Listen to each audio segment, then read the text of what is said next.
A single act of good can go a long way. It can cross oceans, cure disease, and create equality. As members of Rotary, we are people of action, and our actions have the power to speak loud and clear. We choose to see what's possible for our world and take action to shape it into all the good it could become. Through our commitment to peace and justice around the world, we've seen its boundless potential firsthand. We see it every week across the globe as more than 35,000 Rotary clubs bring together women and men with leadership skills and diverse perspectives to unite communities around a common purpose. We're investing in programs that deepen cultural understanding while addressing the core causes of conflict so we can reduce violence and build trust.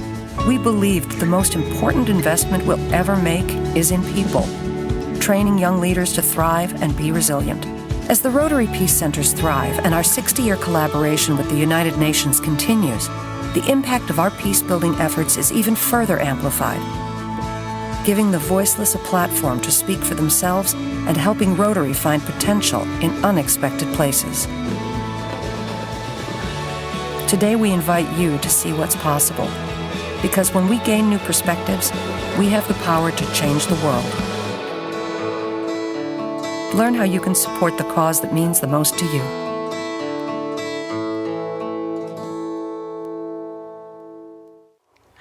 Well, Anne-Marie, how was your lunch break? Because I had a great time just reading messages from family and friends and people asking how to join this wonderful organization.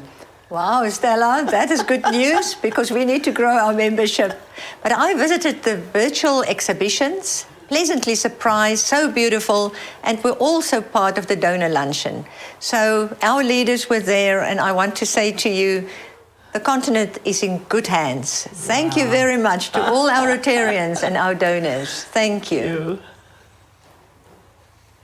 Welcome back for the next session. And to lead us in this area of focus, which is so important to all of us, is Past District Governor Emmanuel Katangoli, a passionate Rotarian from Uganda, and one of the drivers of our Rotary Peace Center in Makerere University, Kampala. Past District Governor.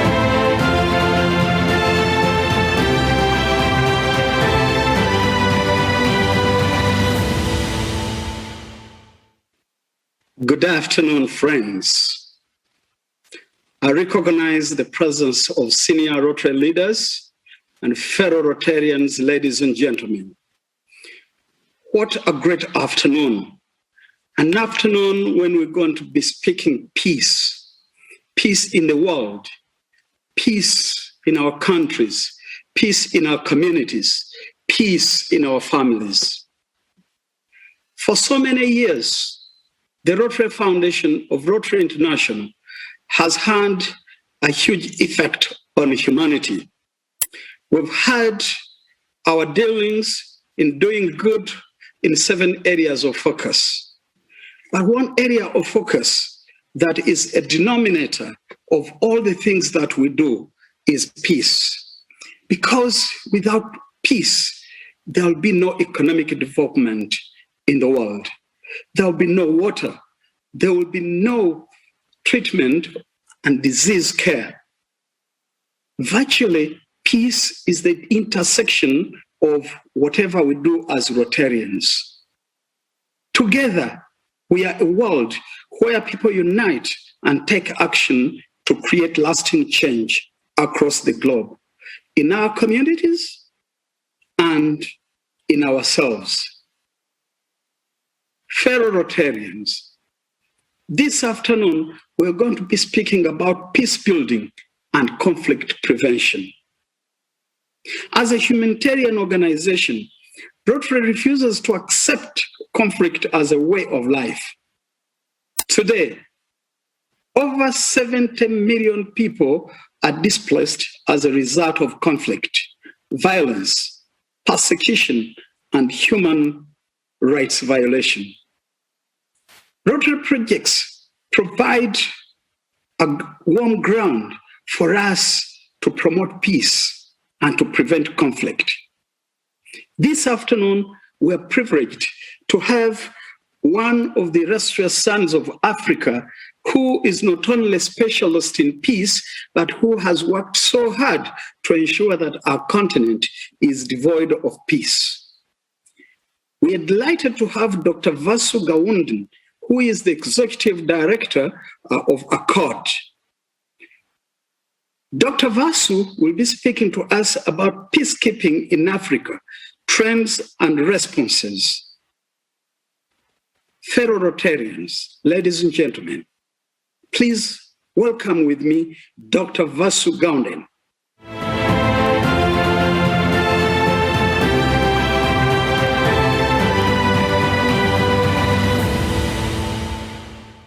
Good afternoon, Rotarians around Africa. And let me firstly take this opportunity to thank you all for this kind invitation to address Rotary on this, your 100th anniversary of your presence in Africa. And I've been asked to say a few words for the next 14 minutes, I take it now, on the developments in Africa over the last 100 years, and what does the future look like over the next 100 years, particularly related to peace and security and stability in Africa. So let me just give you a quick, I hope, a tour de force of what the last 100 years looked like. And if we go back, we've had a period of colonialism in Africa, whether that was French, European, Portuguese colonialism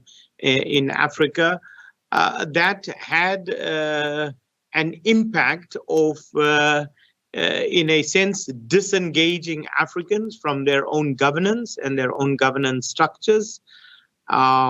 We had many, many kingdoms in Africa, and many of those kingdoms were dismantled under the colonial period.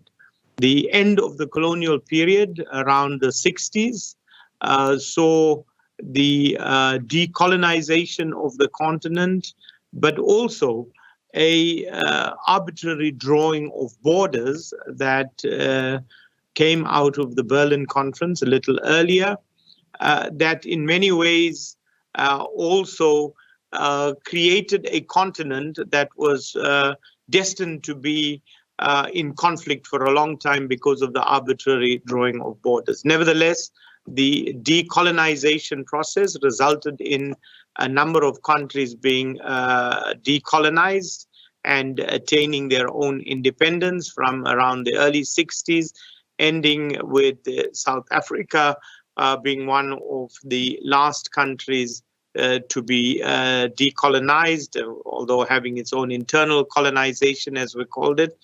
And then came, of course, the independence of Africa. Africa's independence, despite there being this euphoria about a future continent, it was in many ways interrupted by the Cold War between the Soviet Union and the United States, both of which had proxies on the continent and fought a Cold War in Africa that also destabilized the continent.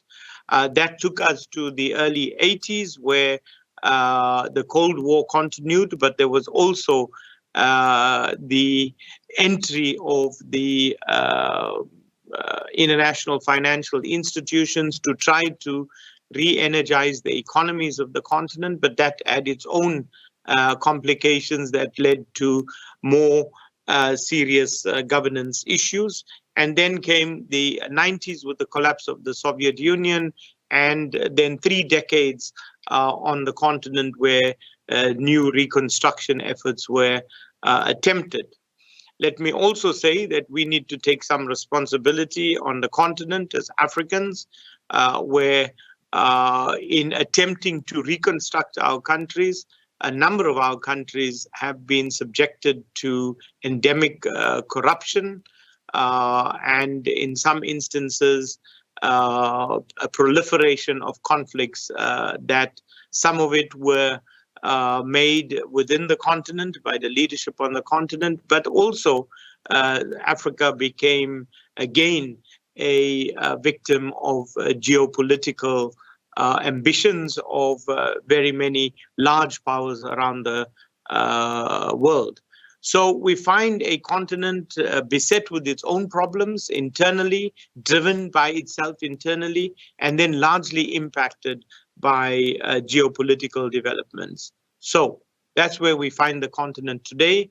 And now, what is the objective conditions that drive developments in Africa? So the first is that if we look at the deep structural problems, Africa has endemic poverty, unemployment, and inequality. These are the deep structural problems.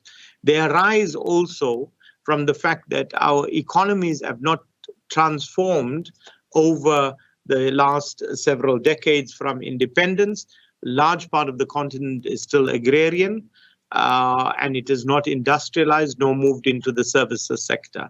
But whilst this is happening, or this is not happening rather, people are at the same time, we have exponential population growth, and we have people rapidly urbanizing to the center.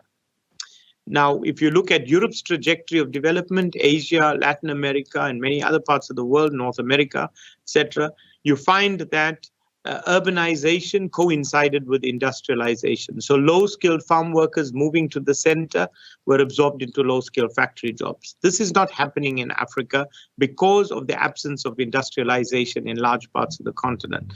And so what we will witness over the next decade or two will be a proliferation of internal conflicts, political and social strife at the center. This is at the large cities. And where there are governments, and there are many on the continent, who don't have complete control over their territory, we will also see the growth of insurgent movements, radicalized insurgencies, criminal syndicates, etc., that occupy a certain part of the continent. Okay, so this presents a fairly bleak picture of the continent. But not all is bleak about the continent. This is a huge continent. In fact, if you take all of Europe, it could fit in one country, the Democratic Republic of the Congo. You take India with 1.2 billion people, it could fit in the southern part of Africa. So this is a large continent which is not yet overpopulated. We have just over 1 billion people, and in a few decades, we will be around 2 billion people. 1 billion of that 2 billion will be young people. So Africa will be the continent where we will have a young generation that will also be potentially economically active. And so there's huge potential when it comes to the human resources of the continent. Then if we look at the natural resources of the continent, 60% of the world's arable land sits in Africa. So Africa can become the breadbasket of the rest of the world.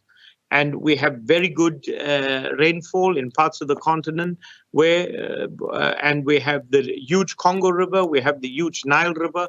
All of this, together with hydroelectricity that can be produced in these two large rivers, can fire up the continent, industrialize the continent, and commercialize agriculture that could see Africa exporting agricultural products as well as exporting energy into Europe and other parts of the world that need it.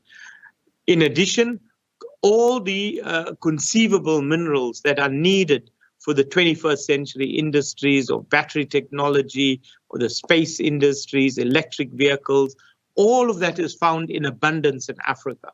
If you take coltan, which is an essential component of the cell phone and the aerospace industry, 60% of the world's deposits of coltan sit here in Africa. If you look at platinum, an essential element for the electric vehicles, again for battery technology, the large percentage of platinum sits in Africa.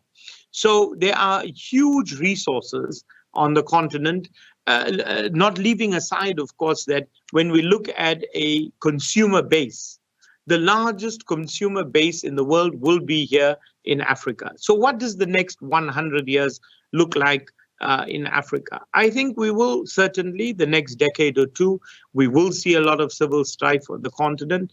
But I think this is an evolutionary process. And largely people like the Rotarians, who have a huge ability to galvanize people on a voluntary basis, but also many Rotarians are part of businesses, they're part of government.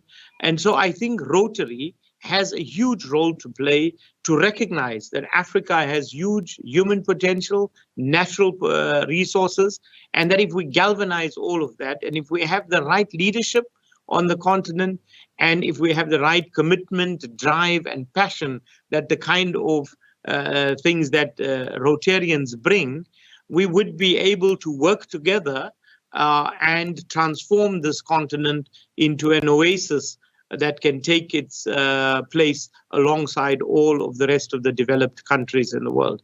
So I really want to encourage Rotarians as we go into this next 100 years, as you celebrate 100 years of your presence in Africa, and as you re-examine your own contribution in Africa, and as you look at your potential, your membership potential in Africa, and knowing the work of Rotary, not just in the kind of social services, the kind of business enterprises that you're involved in, but also, importantly, Rotary has been involved in peace building and in peacekeeping on the continent. And so we want to encourage you, and as a CORD, the organization that I head, the African Center for the Constructive Resolution of Disputes, which has a much shorter history. We've been in Africa now for 30 years. We will work very, very closely with Rotary to see that, one, we assist in the stabilization of the continent through peacekeeping and peace-building efforts, and we mitigate the conflicts that are there so that we can unleash the potential of the continent and contribute to transformation in the various projects that you engage in, but in many more projects that you can engage in as you grow your membership in Africa and as you review your 100 years and look forward to the next 100 years. So we hope that as a CORD, we can work with Rotary. We congratulate you on your 100th anniversary of your presence in Africa, and we look forward to your presence in Africa for another 100 years. So thank you very much, and thank you for this opportunity of sharing with your membership our own experience of the continent over the last few decades and our expectations of where we see the continent of Africa going into the future. Thank you very much.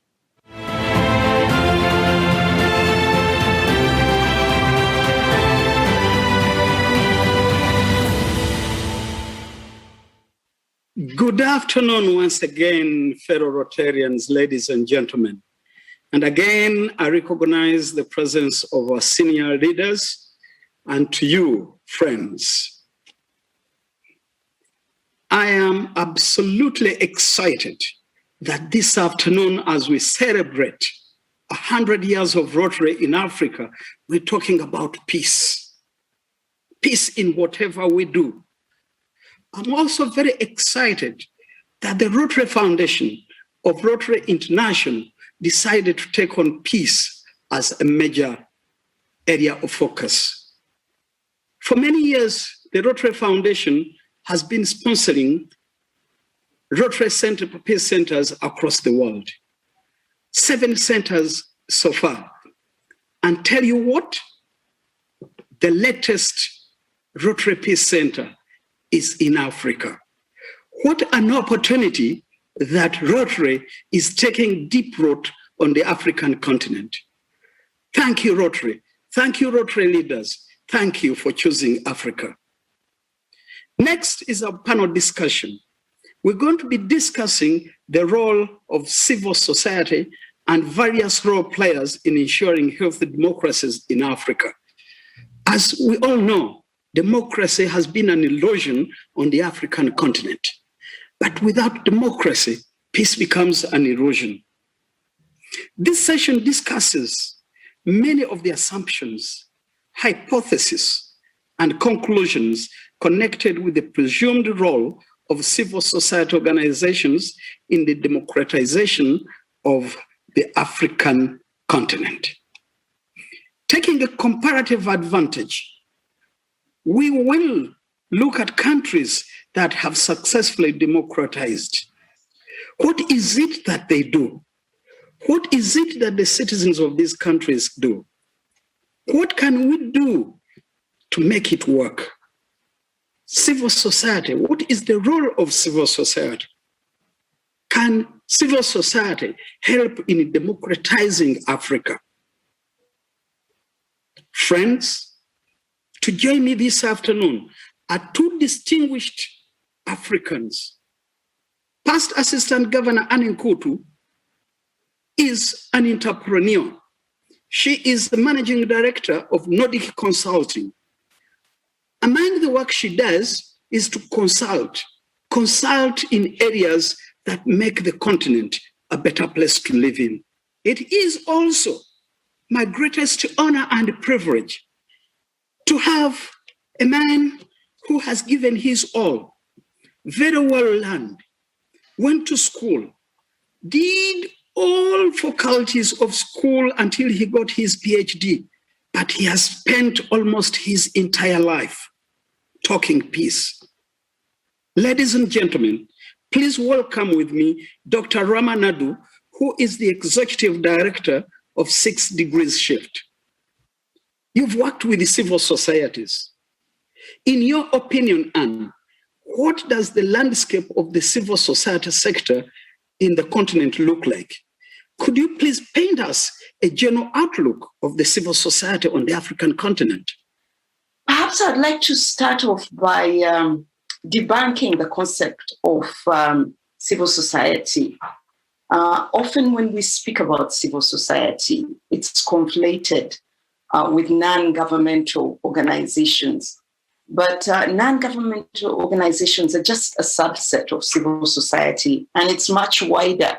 It includes self-help groups, professional associations, the media, faith-based organizations, cultural institutions, and service organizations just like Rotary. The second point about civil society in Africa, I think it's important to recognize that it has evolved considerably in terms of the form, the roles, the issues that are being addressed, as well as the tools for organizing.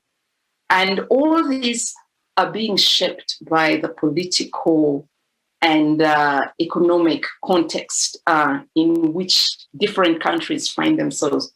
And so at no time is the civil society in one country acting or behaving exactly the same way as another. But we'll have noted that over the last decade, civil society is increasingly vocal on issues of democracy, on governance, rule of law, human rights.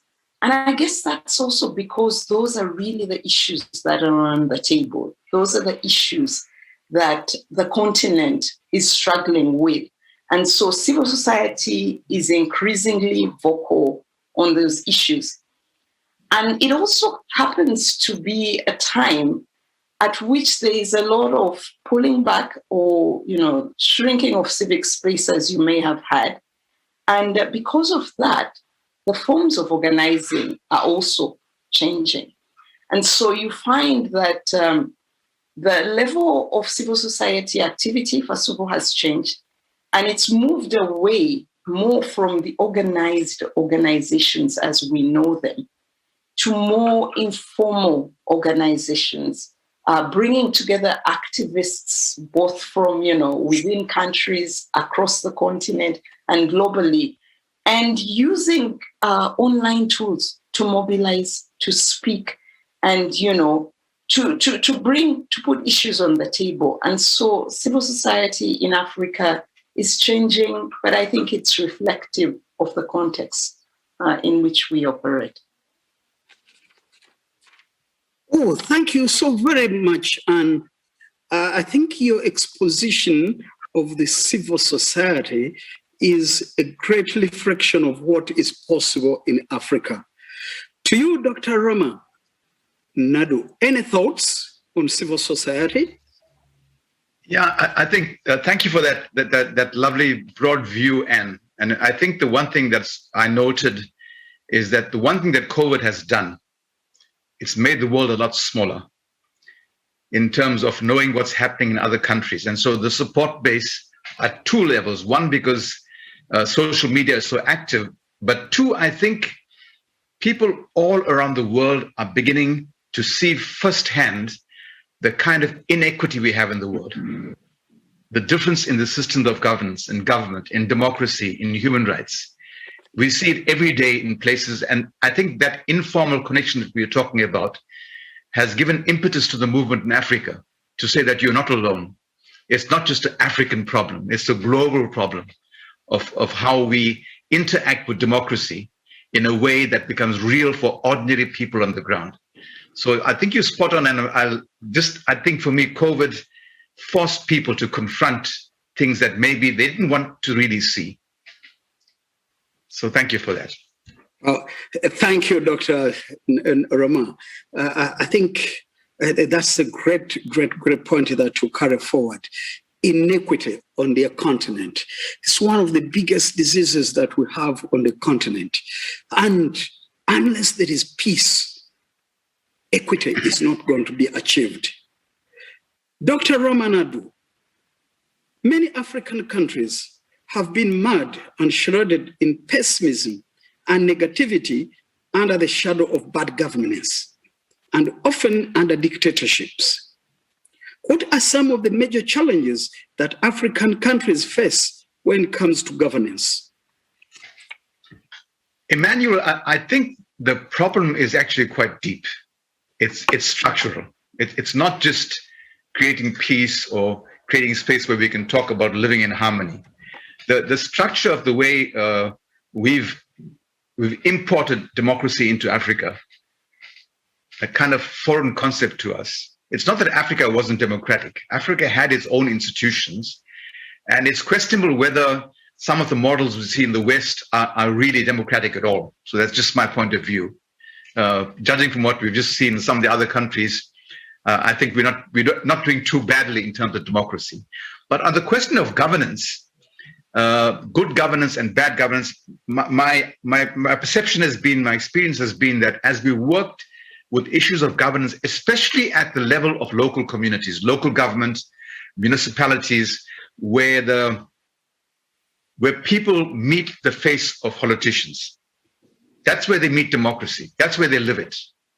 Do I have a home? Do I have running water? Is my councillor corrupt? And I think that's where the disconnect is, and that's where the work has to happen. So in the present model of contestation, winner take all, deep politics and privilege, what's happened is that the voice of the people has been abused, misused, diminished.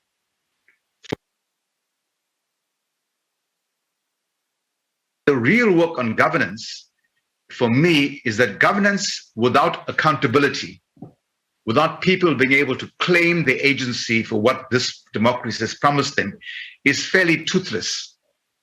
So politicians are more loyal to their parties than they are to the people. And that's what, in South Africa, that has been the kind of experience that I've seen. So political masses are more important than your constituency, than the people who put you in power. And so what's happened is two things. One, politicians and parties have become a power on their own, so they manage it.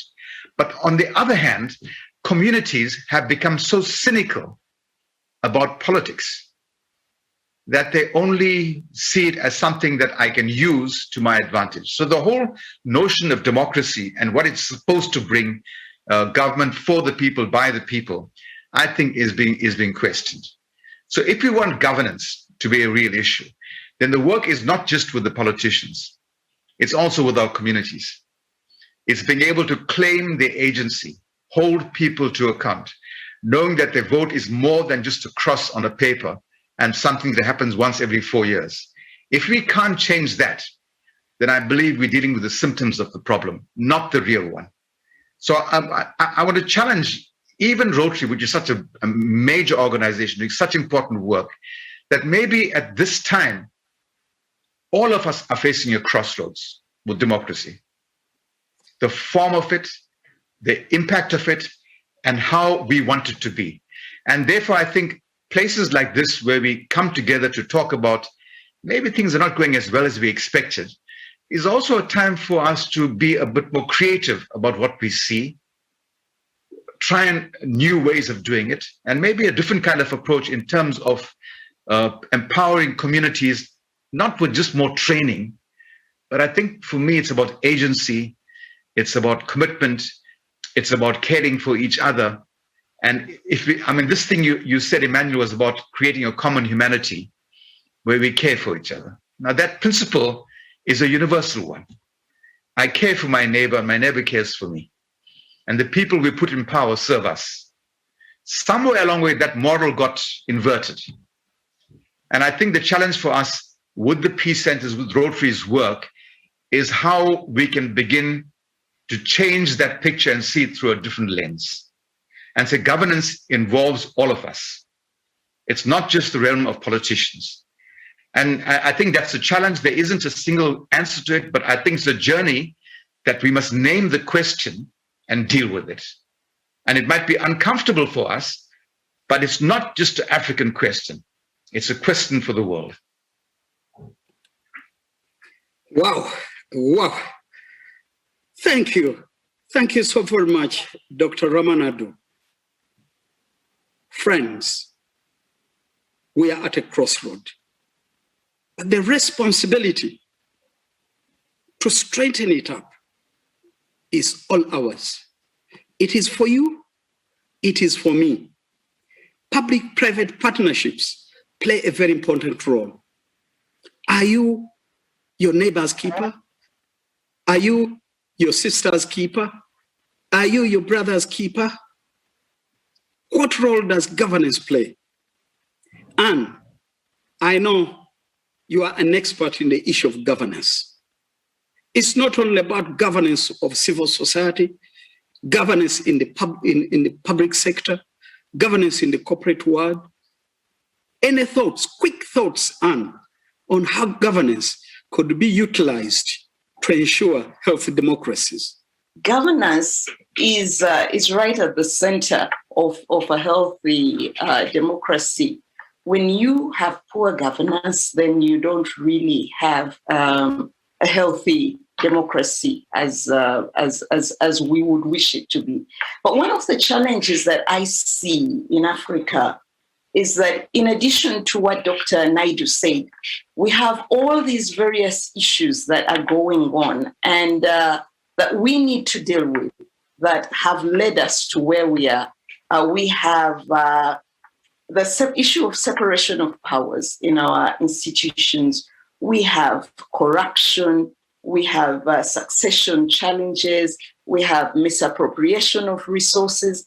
And all those issues collectively have brought about the conflict and the governance challenges that we see on our continent and which continuously hold us back from realizing our full potential. And so in addition to what Dr. Naidu spoke about, whereby civil society organization can help communities to promote their agency and, to begin to articulate their issues, I think civil society also has a place. And I believe in many countries, they are speaking out about these issues, putting them on the table that we have to deal with these issues. Unfortunately, most of the time in Africa, we have come up with a line where we think at a certain point that is politics, so we should not be speaking about it, even though those issues affect all of us. And I think that is the question that we need to also debate and say, at which point do we get involved in, issues of governance, and at which point do we pull back? Because poor governance affects us all. So what happens to us when things are going wrong? Do we step back and keep quiet, or do we engage? And then how do we engage? In a manner that is constructive and in a manner that promotes peace and, nation building. Beautiful, beautiful. Thank you, Anne. To you, Dr. Naidu, are there specific requirements in the role of civil society depending on the specific stage of democratization of a country? For example, Do younger democracies require more or less of a hands-on approach from civil society into governments than perhaps what older democracies would require? So let me give you the honest answer and build on what you just said, Anne. I think the big thing for civil society in our continent is that line between civil society and politics is very blurry. And so political parties are very worried about civil society stepping into the realm, because generally the pattern has been that the civil society group that becomes stronger becomes the next political party. So there's a contestation over power for what this means. And that means civil society can't really play its role the way it should be as an active force. My sense is, and Emmanuel, I want to again challenge Rotary on this one, peace building and avoidance of conflict. I think I'd like to reframe that. I would say it's not the avoidance of conflict. I would say it's how we deal with it when it comes up, because conflict is a human condition.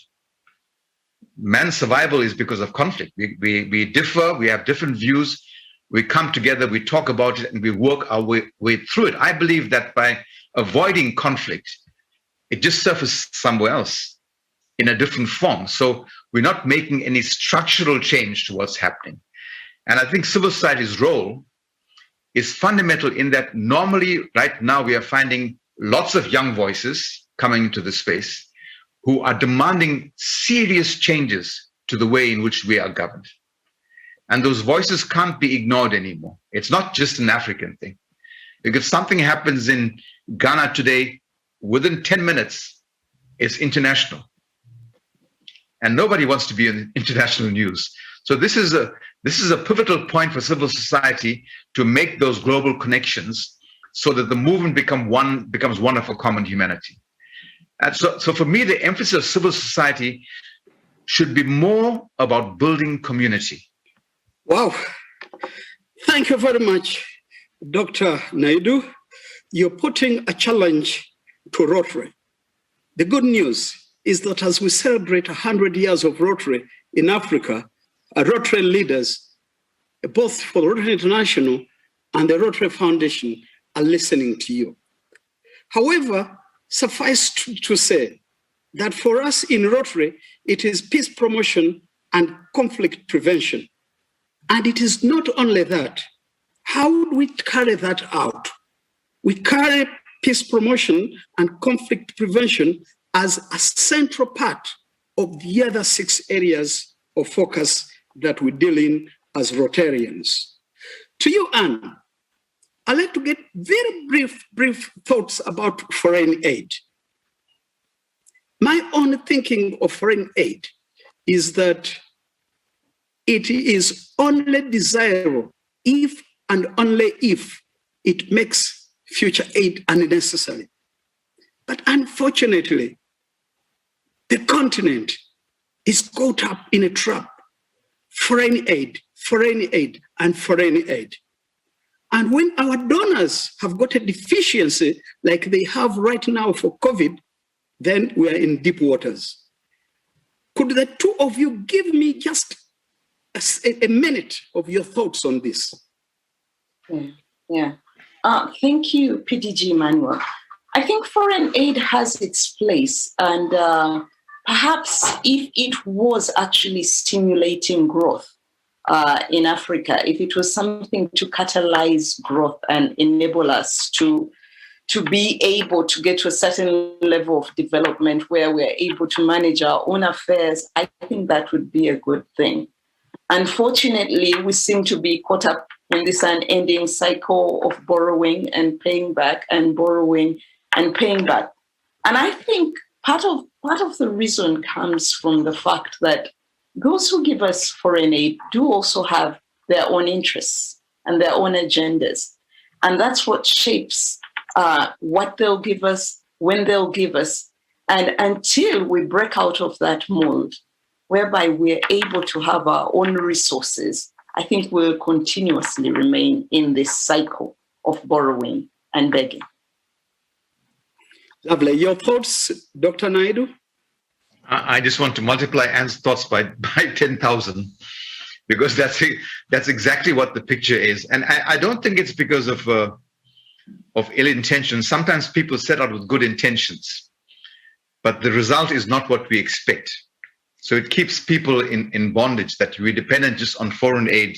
If that's not there, we don't do the work. And especially when it comes to elections and voter education and training and those kind of things, there's just no place for it. So again, my point is, I always look at the big picture, and to foreign donors, I think the COVID is also another crossroad. Whether we see Africa as a partner or Africa as a dismal failure to be helped out of their poverty. And if they see us just as the poor person in poverty, needing a help, then it's about saving us. I don't think we need to be saved. I think we need to recognize our history, that our colonial past is real. It happened. It's ravaged us as a nation in Africa.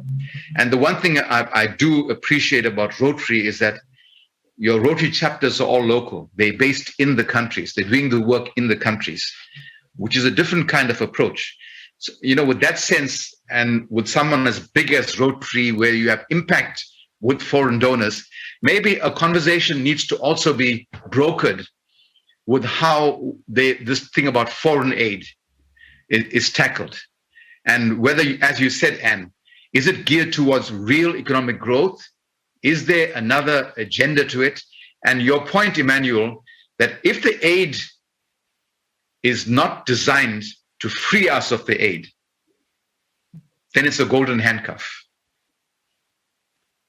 We want you to be involved in our well-being, in our future, as partners, not as saviors. And I think that notion of Africa with hands out, that we need this, is something that we have to change for ourselves. That's our work with that. And we can't shy away from that. Well, thank you, friends. Thank you so very much.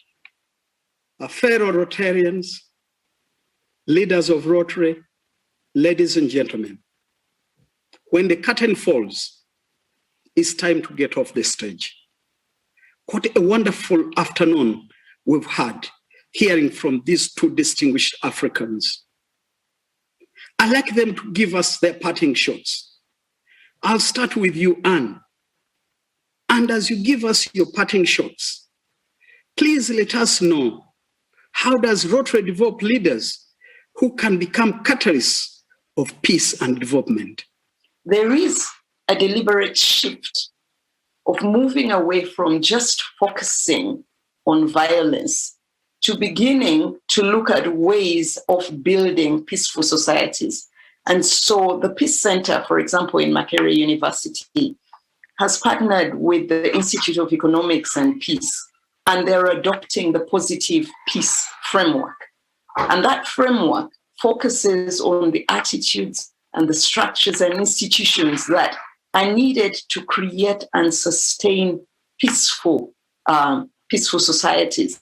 And some of the things that are in the 8 pillars of the positive peace framework include issues, of course, like well-functioning governments, accountability and those kind of issues. But there are other issues like the equitable distribution of resources, issues like access to information, good neighborliness, rights, and so the peace program is enabling the leaders that are being trained to go out there, giving them this information, giving them the tools that they need to go out there and advocate for this approach to peace building.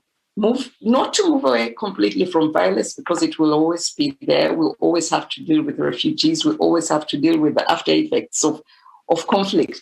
But we need to be more preoccupied with those things that will create sustainable peace. And that's what the Peace Center is doing. Thank you. And your parting shots, Dr. Naidu? Thank you, Manu. Just to add to what Anne has said, I love that notion, that nuanced shift. And in the Peace Training Center for Leaders, that in fact, it's not just any one component that we can focus on, it's everything. It's the whole picture. So my understanding that a leader who comes out of such a peace center has a good sense of all these different elements that go up to creating a society that's equitable, where people can live in peace, in harmony, but also be able to handle conflict when it comes up before it reaches the stage where people lose lives, where thousands of people are affected by it. And I've always been guided the principle, in times of peace, that's when you need to speak about the hard times. When the hard times are there, when you're in war, you can't talk about peace. It's too late. So I get the sense that what Rotary is doing is a proactive stance to say, that's what could happen if we don't do this work. And so Rotary is here to support the initiative to create robust communities and leaders who see the big picture and who come from the people. Thank you. It will be my greatest honor and privilege, all the way from Uganda, to invite you, Dr. Ramanaidu, to be a Rotarian. And that very day you decide to join Rotary, I promise you, I'll take a flight from Kampala to South Africa and be part of the group that will install you as a Rotarian. I'll take up the challenge, Emmanuel. We'll talk about it. Thank you. I'm a student of Mother Teresa. If you cannot feed 100, feed one. Let's go out and feed these peace centers. Let's do donations that will sustain the peace centers, particularly the newest peace center at Makerere University. Once we do so, posterity will judge us right. Future generation will say that these men and women lived for something, and they were responsible for bringing peace and eliminating conflict in the world. Thank you, and God bless you all.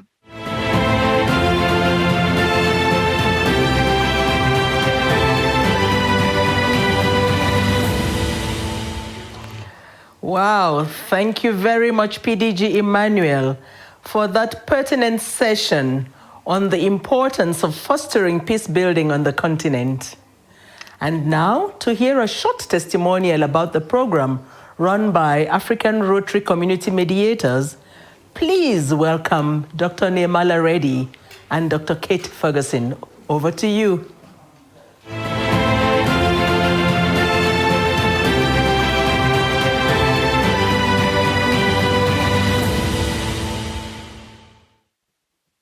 Thank you, Chair, for the introduction. Again, my name is Kate Ferguson, and I am a part of a movement for regenerative projects, for eco-villages, for building communities as a part of the solutions we need to the future. I work in my business called Whole Part Facilitation, and I act as the social and cultural partner to these regenerative projects, regenerating life in ecologies, economies, in social and cultural, the healing that is required for that. Thank you, Emmanuel. I'm Dr. Nirmala Reddy. I have a diverse range of experience extending to support small businesses. My passion lies with developing children. I have a PhD in alternative medicine. And for me, it's just really about how do we give back to society and how do we make a difference. The tools that I have taken with me from this course so far, just on a practical level, the ability to map conflicts, to map the various layers of conflicts, because it's very complex and there's so many things going on at any given time between people and within people. And so the skills and the personal development, they developed us as community leaders. They've developed us to have the personal capacity to hold that complexity that's happening within communities, to be able to listen to people truly and be aware of ourselves in that space, what impact what we're having on that space is. Totally resonate, Kate. I think for me, what was really, when I mentioned being at a turning point, when one is an idealist and you're purpose-driven, it's very easy to rush into things. And, I think the training really highlighted that there's some fundamentals that you need to lay down as a foundation. And for me, that was so very, very important, and absolutely, it added so much of value in terms of my project. If I had to look at the training holistically, every single element of it was absolutely amazing. It had us riveted to our chairs. I think we couldn't believe that the time had gone and left such a big gap in our day-to-day lives when we were over with it. But I think definitely the connection, the way in which we would actually engage with, as I think when you in theory, when you have theoretical information and when you hear it from those that have been doing this for years and years firsthand, it actually enhances what we know and our practical experience as well. It is very helpful to know that community mediation and facilitation is a process and it's a journey. It's not a product. It's not an end result. Yes, there'll be results along the way, but yeah, that was so assuring, and our trainers have really supported us to know that that we can take it easy, take it slowly, one step at a time, because we're not just going in there to get a result like other conflict resolution methods. We're here to build a fabric. We're here to build connection effectively. And that's a tricky, difficult thing, and often doesn't feel like that it is possible or can happen. But it is possible, and various forms of that are possible. I think the last words from me would be that what happened across the training was something magical, in that it almost stoked the fire within each of us, the fire of wanting to make a difference, the passion, the drive that we are here for a purpose. And I think the training, being exposed to the amazing individuals, the facilitators, who really and truly stoked that fire within each of us, spurring us on that, yes, the intentions are absolutely 100% in place, and that there is the relevant support to take us to the next level and to be able to really bring this thing to reality, each of our projects, the vision that we have with regards to uplifting, supporting, empowering communities and the people of our country.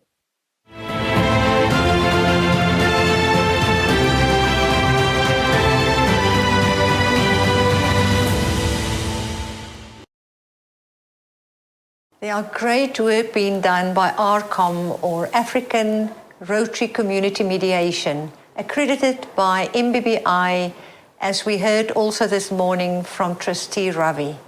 But unfortunately, one of the panelists in Past District Governor Emmanuel's team was Professor Martin Rupia, and he was unable to link into the panel. And therefore, we've asked District Governor-elect Stella to later this afternoon read his message to us, and that will be played during the comfort break. Thank you so much, Stella, for doing that for us. I now hand over to my classmate, Christoph, to hand over the awards and also a Paul Harris Fellowship.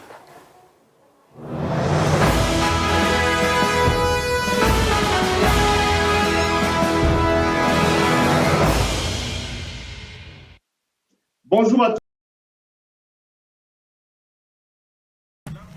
Welcome everyone. The end of the session on peace and conflict resolution. It is my pleasure to announce the awards awarded to the responsible of World Partnerships, MBI, and Scott Martin. Scott Martin was the architect, and he has become a great peacemaker.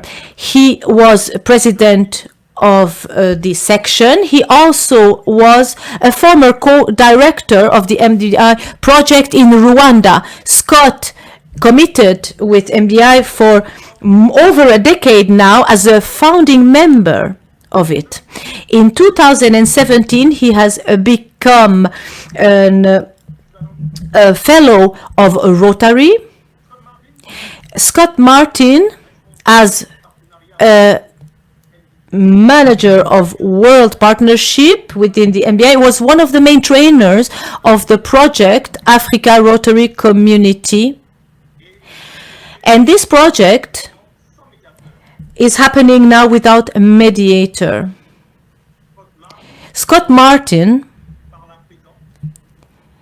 is now recognized for his devotion and for his contribution to the improvement of leaders' skills, of the community leaders' skills. This fellow is given to him by the CEO of NBDI.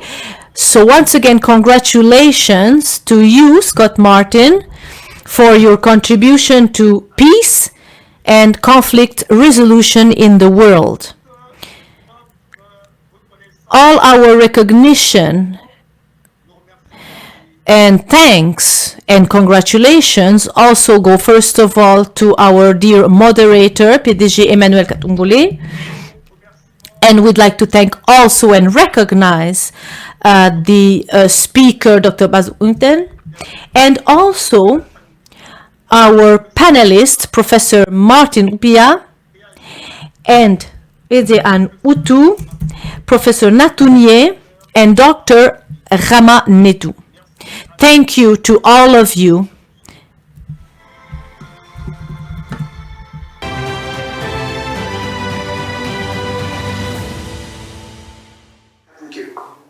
Thank you so much, Christoph, and congratulations, Martin, Scotty. We really, really salute you for what you are doing in this peace space.